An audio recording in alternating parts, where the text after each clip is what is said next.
বছর এই প্রশাসন কিন্তু ফ্যাসিস্ট সরকারের গোলামি করেও তারা তাদের স্থান ঠিক রাখতে পারে নাই।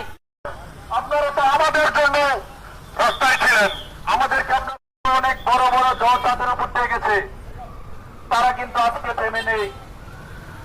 তাদের রক্তের উপর দাঁড়িয়ে কিন্তু বাংলাদেশের সরকার এখন বসে আছেন।